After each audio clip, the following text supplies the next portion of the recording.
दोस्तों, यदि अभी तक आपने हमारे चैनल को सब्सक्राइब नहीं किया हो तो सब्सक्राइब ज़रूर से ज़रूर कर लीजिए, क्योंकि आपको सारे वीडियोज़ यहीं पे मिलने वाले हैं जो राष्ट्रीय आदिवासी सम्मेलन में, महासम्मेलन में जिन्होंने भाषण दिया। जैसे कि प्रोफेसर मांगीलाल जी, प्रोफेसर लक्ष्मण लाल जी यादव दिल्ली यूनिवर्सिटी के प्रोफेसर, और इसके अलावा कांटेभाई रोध, भवरलाल जी परमार, राजकुमार जी रोध, बबीता जी कश्यप और डॉक्टर आनंदमयी जी, इन्होंने जो भी शानदार भाषण यहाँ पे दिया है, बहुत ही शानदार भाषण यहाँ पे आदिवासी राष्ट्रीय महासम्मेलन में दिए हैं। तो वो सारा भाषण आप यहीं पे सुनने के लिए अपना इस चैनल को सब्सक्राइब जरूर कर लें। करोगे तो एक दिन दिल्ली पर तुम कब्जा भी कर लोगे, ये कहने की बहुत जरूरत है। और ऐसे वक्त में ले आए हैं वो दिल्ली, जब इस देश में एक प्रधानमंत्री ऐसा बैठा है जो पहले जब चुनाव लड़ रहा था तो वादा क्या किया था कि वो बेच रहे हैं भारत को, मैं चैन से कैसे सो जाऊं, सौगंध मुझे इस मिट्टी की, मैं देश नहीं बिकने दूंगा। बोला था ना, आप लोग भी सुने थे ना कि देश बेचेगा नहीं, न खाऊंगा और न खाने दूंगा, ये नारा लगाया था ना।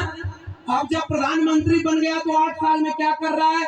पहले रेल बेच दिया, फिर बैंक बेच दिया, फिर LIC बेच दी, फिर BSNL बेच दिया, हमारी जल जंगल जमीन को बेच दिया, हमारी शिक्षा में 13 पॉइंट रोस्टर ले आया था कि हमारे प्रोफेसर भी ना बन पाए, और जहां हवाई जहाज वालों को, हवाई चप्पल वालों को हवाई जहाज में चलाएंगे, हवाई जहाज भी बेच दिया। पूरा देश बेचते बेचते अपने दोस्त को दुनिया का दूसरा अमीर आदमी बना दिया और पूरे देश को नीलाम कर दिया है। ऐसे वक्त में हम खड़े हैं, तो मैं तो ऐसे क्रांतिकारी लोगों को सलाम कर रहा हूं। आपने ऐसा विधायक चुना जो आपके विद्यार्थियों की शिक्षा की चिंता करता है। मैं तो उत्तर प्रदेश का रहने वाला हूं, वहां जो विधायक और सांसद दिल्ली और उत्तर प्रदेश में हैं, वो स्कूल और विद्यालय की चिंता नहीं कर रहे, वो शौचालय और देवालय की चिंता कर रहे हैं और रोज उनको लड़वाते हैं। अब एक बात बताओ, आप इस मुल्क के मूल निवासी कौन? ये हम लोग हैं ना। मैं OBC समाज से आता हूँ और एक ही बात, दो बात कहने आया हूँ। पहली बात तो शिक्षा की करने आया हूँ।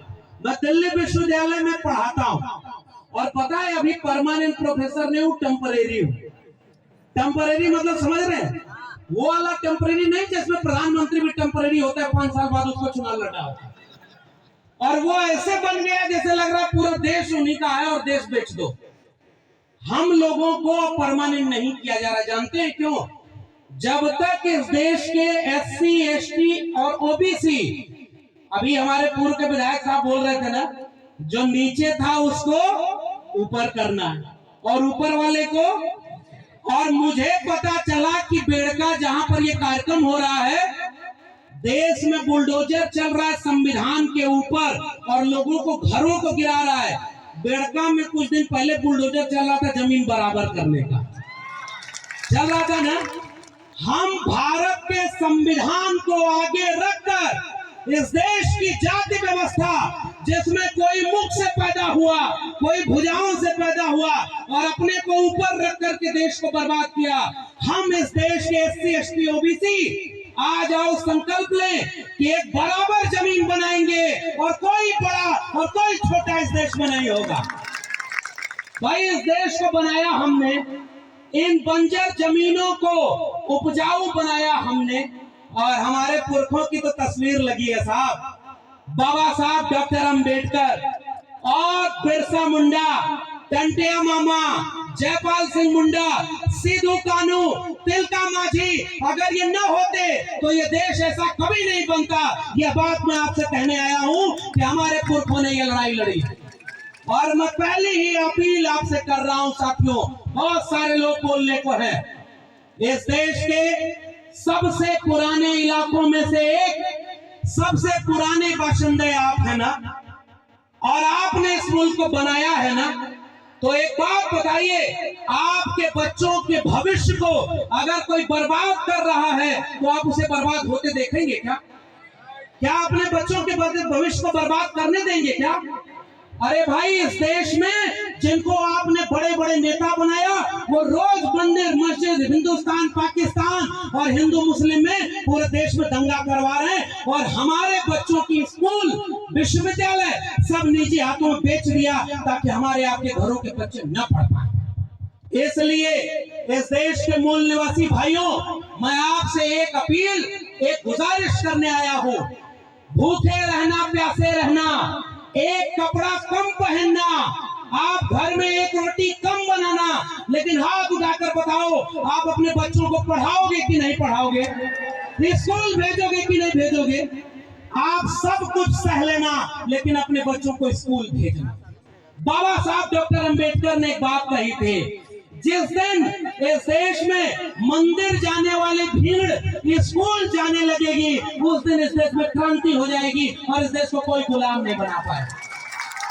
तो जो विधायक ने अभी 25, 30, 50 बच्चों को दिल्ली लेकर के दिखाया कि ये दिल्ली है जहां से पूरा देश चलता है, तुम्हें पढ़ लिख करके DM, SP, doctor, engineer, professor और जज बनना है। एक बात बताओ इस देश के आदिवासी लोगों, सुप्रीम कोर्ट में कितने जज आपके हैं पता है?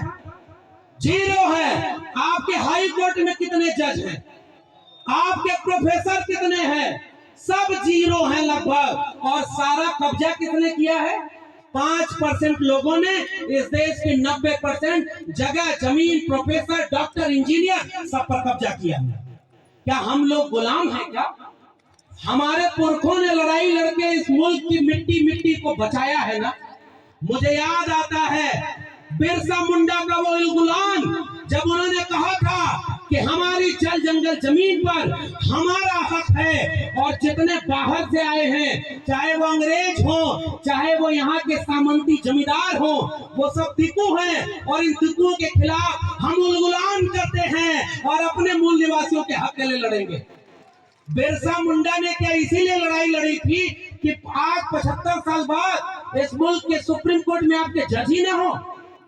मैं दिल्ली विश्वविद्यालय से आया हूं भाई, और आपसे कहने आया हूं कि आपके प्रोफेसर वहां नहीं है। 92 कॉलेज दिल्ली यूनिवर्सिटी के हैं, उसमें से एक भी कॉलेज का प्रिंसिपल कोई आदिवासी नहीं है। ये किसका देश है भाई?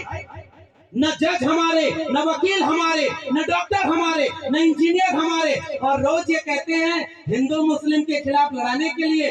अरे हमारे पुरखों को जब मौका मिला, सिद्धू कान्हू तिलका माझी को, बिरसा मुंडा, जयपाल मुंडा को अंग्रेजों के खिलाफ भी बगावत की थी। आज वो लोग शासन कर रहे हैं जो अंग्रेजों से माफी मांगते थे। पहचाने कि नहीं? अंग्रेजों से माफी मांगते थे ना। अंग्रेजों से जो राजा महाराजाओं के इतिहास पढ़ाया जाता है, और हमारे यहाँ खड़ी गम्मो कहते हैं, मूछ पर राजस्थान को ताव देते हुए कहते हैं कि राजपूताना शान है। अरे भाई, तुम्हारी तलवार को जंग लग गया था क्या जब इस देश को सब गुलाम बना रहे थे? और आज तुम झूठा इतिहास पढ़ाते हो केवल राजपूताना और इस बात का। अगर इस देश के मूल निवासी न होते तो ये भारत हमेशा गुलाम बना रहता। हमने लड़ करके इस मुल्क को आजाद बनाया, और इसलिए मैं आपसे केवल गुजारिश कर रहा हूं, एक तो ये बात मान कर चलो। आप बताओ, आपके सरकारी स्कूल बर्बाद हो गए कि बचे? बर्बाद हो गए कि नहीं? आपके सरकारी स्कूल में मास्टर जितने होने चाहिए उतने हैं क्या? वहां बिल्डिंग है क्या? वहां पानी, शौचालय है क्या? स्कूल बर्बाद कर दिया, पढ़ाई खत्म। जब पढ़ाई खत्म हो जाएगी तो बिरसा मुंडा को पढ़ेगा कौन? सिद्धू कान्हू को पढ़ेगा कौन? और भारत के संविधान को कौन पढ़ेगा? और जब आपके बच्चे पढ़ेंगे नहीं ना, तो कल को बेड़का धाम को कोई बड़ेश्वर धाम बना देगा और हम आप कुछ नहीं कर पाएंगे।